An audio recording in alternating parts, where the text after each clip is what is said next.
Энэ бүх толилуулж байна. Гүйцэтгэх захирлын өдрийн тэмдэглэл. Бизнес амьдралын 33 хууль. Зохиогч Стивен Бартлетт. Номыг уншсан Энх болтын алтан гэрэл.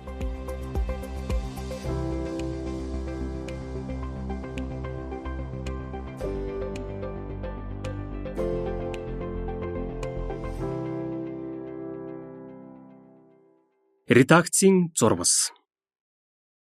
Орчин үед дэлхийг хөдөлгөж буй гол хүч нь бизнес гэдэг ганц үгэнд төвлөрөх болжээ. Тэрхүү аврах ертөнцийн төвд орших алдарт бизнесмэнүүд үндэстэн дамсан корпорацийн эзэд дэлхийн тэргүүн баячуудад нэгэн нийтлэг дадал ажиглагддаг нь ном унших бас бичих. Өөрөөр хэлбэл эртний гүн ухаантан фаллесийн өөрөө хамгаас шилдэгт суралц, бусдыг хамгийн шилдэгт сурах хэмээх онц үгийг дагах мэт. Энэ учраас өнөөгийн эрчимтэй өөрчлөгдөж, байнга хувьсаж буй ертөнцид хизээч үн цэний алдахгүй, үннээс холдож салахгүй, бизнес хувь хүний хөгжилд зайлшгүй хэрэгтэй нийтлэг зарчмууд, хамгийн шилдэг мэдлэгт суралцаж, түүнийгээ бусдад түгээхийг өөрсдийн үүрэг хариуцлага хэмээн тэдгээр амжилттай яваа бизнесмэнүүд үзэх болжээ. Энэ ч үүднээс манай үндэстний шин цагийн бизнесмен, нийгмийн манлайлагч, Монгол улсын хэдийн хөгжлийн түүчээ болсон залуус уг номыг хамтран орчуулж уншигчдад хүргэж байгаад манай хэвлэлийн газар туйлын талархаж буйг энд тэмдэглэх нь зүйтэй. Уншигч таач мөн биднээс дутуугүй баяртай байгаа гэдэгт бид итгэлтэй байна. Непко хэвлэлийн газар.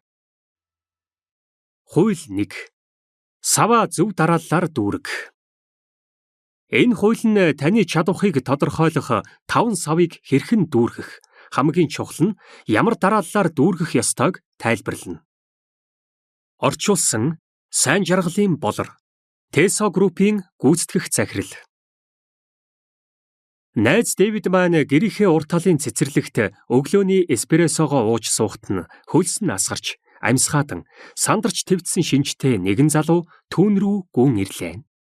Тэр залуу гэнэт зогсон амьсгаагаа арайхийн дараад найз Дэвидтэй маань мэндэллээ. Тэрээр ойлгомж муутайхан хошигномоор аядж, тэрэндээ бантаад хачин эвгүй инээд алдснаа өөрийн барьж буй сансрын хөлөг, сарвагчны тархинд суулгах гэж буй микрочипүүд, бүтээхээр төлөвлөж байгаа хиймэл оюунаар ажилдаг роботуудынхаа талаар эмх замбрааг үхэн ярьж эхлэв. Хэсэг хугацааны дараа сайх залуу Дэвидтэй салах ёс гүйцэтгээд гудамжаар хөлөрсөн чигээрээ сажилж одлоо. Амьсгаатан гүйж явсан тэр хүн бол Tesla, SpaceX, Neuralink, OpenAI, PayPal, Zip2, The Boring Company компаниудыг үүсгэн байгуулагч тэр бомтон Elon Musk байсан билээ. Амьсгаатан гүйж явсан хүний нэрийг мэдхээс өмнө та түүнийг орон нутгийн сэтгцийн имлэгээс оргон зайлсан, эсвэл сэтгцийн өвчнөөсөө болж зовж шаналж буй хүн гэж таамаглаж байсан байх. Гэхдээ та түүний нэрийг сонсмогцол дээр дурдсан ёр бусын хүсэл тэмүүллүүдэд итгэж эхэлсэн буйцаа. Elon Musk дэлхийд хүсэл тэмүүллээ ярихтал хүмүүс үр хүүхэдтэй өвлүүлэх гэж байсан мөнгнөөсөө хомслон тэрбум долларыг түүнд сохроор өгч, түүний компанид ажиллахаар ажилласаа гарч, бүтээгдэхүүнийг бүтээхээс өмнө урьдчилан захиалж байна. Энэ бол Elon 5 саваа дүүргэсэнтэй холбоотой юм а. Авгаа үйл хэрэг бүтээх заяатай миний уулзсан бүх хүн бялхам дүүрэн 5 савтай байдаг. Эдгээр 5 сав нь таны мэрэгжлийн чадамжийн нийлбэр юм. Таны мөрөөдөл хэр том, үнэмшилтэй, биелэх боломжтой болон тэдгээрийг сонсож буй хүмүүсээр таны савны дүүрэн байдал тодорхойлогдно. Авгаа зүйлийг хийж бүтээсэн хүмүүс маш олон жилийг 5 саваа дүүрэхэд зарцуулсан байдаг. 5 сав нь дүүрэн хүн дэлхийг өөрчлөх хангалттай чадамжтай байдаг. Та ажил хайж байхдаа дараагийн уншихыг хүсэж буй номоо сонгохдоо, эсвэл дараагийн мөрөөдлөө биелүүлэхээр сонгохдоо таны сав хэр дүүрэн байгааг мэдж байх ёстой. 5 сав. 1. Таны мэддэг зүйл, таны мэдлэг. 2. Таны чаддаг зүйл, таны ур чадвар. 3. Таны танилуд, таны хүрээлэл. 4. Танд байгаа зүйл, таны баялаг. 5. Таны талаарх бусдын бодол, таны нэр хүнд. 18 настай гарааны компани үүсгэн байгуулагч байх үед минь намайг маш их зовоож байсан гүн утга агуулсан асуулт байлаа. Компани хөл дээр нь босгож өөрийгөө хөгжүүлэх үйл явц нь Африк руу буцаж очиод нэгч болтугай хүний амь насыг аврахыг оролдохоос илүү эрхэм зорилго мөн үү? Энэ асуулт хэдэн жилийн турш миний толгойд байсан бөгөөд Нью-Йоркт болсон нэгэн тохиолдол надад хэрэгтэй байсан ойлголтыг өгсөн юм. Би Нью-Йорк хотноо дэлхийд алдаршсан гүрүү, санваартан, оюун санааны удирдагч Раданат Свамигийн зохион байгуулсан нэгэн арга хэмжээнд оролцсон билээ.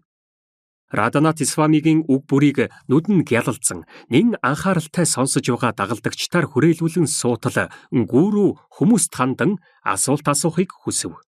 Би гараа өргөлөө. Гүрүү асуултаа асуугаарай гэж дохилоо. Компани хөл дээр нь босгож өөрийгөө хөгжүүлэх үйл явц нь Африк руу буцаж очиод нэгч болтугай хүний амь насыг аврахыг оролдохоос илүү эрхэм зорилго мөн үү? Гүрүү миний сэтгэлийн гүн рүү харж байгаатай адил нүдрүүмэн ширтэн чимээгүй хүлээснийхээ дараа хоосон савнаас юу ч асгарахгүй гэсэн ганцхан өгүүлбэрийг хэлв. Тэр мөчөөс хойш бараг хэдэн 10 жил өнгөрч гүрүүгийн хэлсэн үгсийн утга илүү тодорхой болсоор байв. Тэр надад өөрийн савнуудыг дүүрэхэд анхаарахыг хэлсэн учир нь дүүрэн савтай хүн ертөнцийг хүсснээрээ эергээр өөрчлөх боломжтой гэснийг ойлгуулах гэсэн санаа байжээ. Одоо би хэд хэдэн том компанийг үүсгэн байгуулж, дэлхийн хамгийн том байгууллагуудтай хамтран ажиллаж, олон сая доллартай болж, мянган хүнийг удирдах, 100 ном уншиж, дэлхийн хамгийн амжилттай хүмүүстэй 700 цагийн турш ярилцжээ. Миний савнууд хангалттай дүүрсэн. Энэ нь надад олон сая хүмүүст дэлхий даяар туслахад шаардлагатай мэдлэг, ур чадвар, хүрээлэл, баялаг, нэр хүндийг олгосоор байна. Миний үлдсэн амьдралдаа хийхээр төлөвлөж байгаа зүйл бол өөрийн үүсгэн байгуулсан компаниуд хэвлэл мэдээллийн хэрэгсэл зэрэг олон зүйлээрээ дамжуулан хандив бий болгож сургууль барих зэргээр сайн үйлсийн ажлууд хийх юм. Эдгээр 5 сав хоорондоо холбоотой. Нэгийг дүүрэх нь өөр нэгийг дүүрэхэд тусалдаг бөгөөд тэдгээр нь ерөнхийдөө зүүнээс баруун тийш дүүрдэг. Таны мэддэг зүйл, таны чаддаг зүйл, таны танилуд, танд байгаа зүйл, таны талаарх бусдын бодол гэсэн дарааллаар. Бид ихэвчлэн мэрэгжлийн замналаа мэдлэг эзэмшихээс эхлүүлдэг бөгөөд мэдээллийг ашиглахыг ур чадвар гэж нэрлэдэг. Хэрвээ та мэдлэг ур чадвартай бол бусдад мэрэгжлийнхээ хувьд үн цэнтэй болж хүрээлэлээ тэлнэ. Үүний үр дүнд мэдлэг, ур чадвар болон хүрээлэлтэй тохиолдолд бол баялагийг ашиглах боломж танд нэмэгдэнэ. Нэгэнт та мэдлэг, ур чадвар, үн цэнтэй хүрээлэл, баялагтай бол эргэлзээгүйгээр нэр хүндийг олж авах болно. Эдгээр 5 савны хоорондын харилцаа хамаарлыг ойлгож анхны саваа буюу мэдлэгт хөрөнгө оруулснаар хамгийн өндөр өгөөчтэй хөрөнгө оруулалтыг хийж чадна. Учир нь мэдлэгийг ашигласнаар ур чадвар бий болно. Энэ нь үлдсэн савнуудыг дэс дараалалтайгаар дүүрэхэд зайлшгүй хэрэг болно. Хэрвээ та үүнийг үнэхээр ойлгвол танд арай илүү эдийн засгийн боломж өгдөг ажил нь илүү мэдлэг ур чадвар, бага мөнгө өгдөг ажил нь үнэн хэрэгтээ арай бага мэдлэг ур чадвар өгдөг гэдгийг ойлгох болно. Логикоор үйлдэл хийх боломжийг бүр мөсөн хааж байгаа хүчин зүйлсийн нэг нь ихэвчлэн эго байдаг. Эго нь эхний 2 савыг алгасхийг бидэнд ятгах асар их чадвартай бөгөөд илүү их баялаг, эсвэл албан тушаал, статус, нэр хүнд, мэдлэг, эсвэл ур чадварыг алгасхийг ятгах хүчтэй. Бид уруу таталтад автвал замналаа муу цутгсан суурин дээр барьж байна гэсэн үг юм. Эдгээр богино хугацааны шийдвэрүүд урт хугацаанд эрх шагналыг хойшлуулах ба эхний 2 савнд хөрөнгө оруулахгүй байх нь урт хугацаанд сөргөөр нөлөөлнө. 2017 онд Ричард гэх 21 настай маш авьяаслаг ажилтан маань манай оффист орж ирээд надтай ярилцах хүсэлтэйгээ хэлв.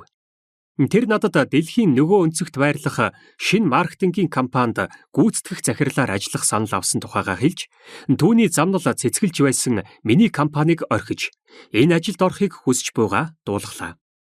Энэ албан тушаал нь түүний цалинг бараг 2 дахин нэмэгдүүлж, хувьцааны багцтай болгож, Нью-Йорк хотод амьдрах боломжоор хангана. Энэ нь түүний өссөн уйдгартай тосгоноос эрс ялгаатай бөгөөд миний компанид ажиллаж байсан Английн Манчестер хотоос хав илүү гэдэг нь тодорхой. Үннийг хэлэхэд би түүнд итгээгүй. Менежментийн туршлагагүй залуу ажилтнанд ийм чухал албан тушаал санал болгоно гэдгийг би ойлгох гээд ойлгож чадаагүй. Гэсэн хэдий ч би түүний хүсэлтийг хүлээн зөвшөөрч манай компаниас гарахт нь дэмжлэг үзүүлэх болно гэж хэлсэн юм. Миний буруу болж таарч Ричард үнэн хэлсэн байсан. Тэр ажлын санал үнэхээр авсан байсан бөгөөд сарын дараа тэр хурдцтай хөгжиж буй маркетингийн гарааны бизнесийн захирал болж Нью-Йорк руу нүүж Big Apple-д C-suite-ийн гүйцэтгэх захирлаар 20 гаруй хүнтэй багийг удирдан шинэ амьдралаа эхлүүлсэн билээ. Харамсалтай нь түүх үүгээр дууссангүй. Амьдралд урт хугацаанд тогтвортой үр дүнгийн төлөө тоглож байгаа бол мэдлэг, ур чадварын эхний 2 савыг алгасах боломжгүйг Ричард бит хоёрт заасан юм. Энэ нь ямар ч орлого хийсэн элсэн дээр байшин барихтай адил юм. Ричардын ажилд орсон компани 18 сарын дотор ирээдүйтэй шилдэг ажилтнуудаа алдан мөнгөгүй болж менежментийн үйл ажиллагаатай холбоотой маргаанд дарагдсан юм. Компани хаагдсны дараа Ричард ажилгүй гэрээсээ хол бөгөөд манад ажиллаж байсантай ижил салбарт бүр доод түвшний албан тушаалд шинэ ажил хайж эхэлсэн. Амьдралд ямар зам, ямар ажлыг сонгох эсвэл чөлөөт цагаараа юунд хөрөнгө оруулахаа шийдэхдээ мэдлэгийг ашигласнаар хүч чадал буй болдгийг санах хэрэгтэй. Эхний 2 савыг дүүрэхэд анхаарлаа хандуулснаар таны суурь урт хугацаанд тогтвортой байж амьдралын огцом өөрчлөлтийн үед ч ажирахгүй байна. Би ажил мэргэжлийн гэнэтийн өөрчлөлтийг танд сөргөөр нөлөөлдөг, урьдчилан таамаглах боломжгүй карьерийн үйл явдал гэж тодорхойлдог. Энэ нь юу ч байж болно. Таны бүх салбарыг нурааж чадах технологийн шинжилэл, халагдах эсвэл та компани үүсгэн байгуулагч бол дампуурах гэх мэт ямар ч зүйл байж болно. Хэдийгээр ажил мэргэжлийн өөрчлөлтөд танаас авч чадах зүйлс олон байгаа ч ямар ч өөрчлөлт эхний 2 савыг хизээч хоосолж чадахгүй. Таны танилын хүрээлэл баялагийг авч танилын хүрээлэл дээр нөлөө үзүүлж болох ч мэдлэгийг тань устгаж, ур чадварыг тань мартуулж чадахгүй. Эдгээр эхний 2 сав таны удаан хугацаанд амьдрах үндэс суурь, ирээдүйн тод өөрчлөлт таамаглагч юм. Хууль саваа зөв дарааллаар дүүрэг. Мэдлэгийг ашиглах нь ур чадвар бөгөөд та мэдлэгээ тэлэх, ашиглах тусам дэлхий дээр илүү их үн цэнийг бүтээх болно.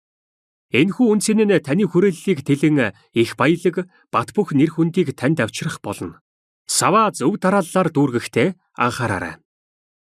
Алт хуримтлуулсан хүмүүс хоромхон зур баялагтай байдаг. Мэдлэг, ур чадварыг хуримтлуулсан хүн насан туршдаа баялагтай байдаг. Жинхэнэ хөгжил цэцэглэлт бол таны мэддэг, хийж чадах зүйл юм аа.